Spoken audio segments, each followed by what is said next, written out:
నోళ్ళందరినీ ఒక పడవలో తీసుకుపోయి ఆపు నాన్న. ఎప్పుడు మీ నాన్న కథ వాళ్ళ నాన్న కథలు చెప్తూనే ఉండవు. మా నాన్న కథ చెప్పు నాకు, దేవరా కథ చెప్పు నాకు.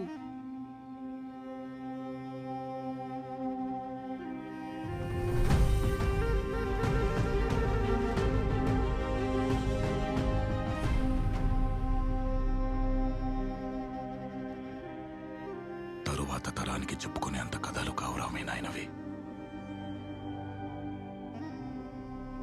మా నాయనోళ్ళవి దేశం కోసం పోరాడిన వీరుల కథలు.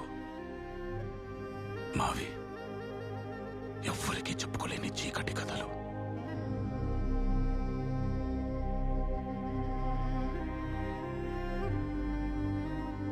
బతికున్నామే గాని భావితరాలకి కథలుగా చెప్పుకునేలా ఈ బతుకులు మారతాయో లేదో మాకు కూడా తెలియదు.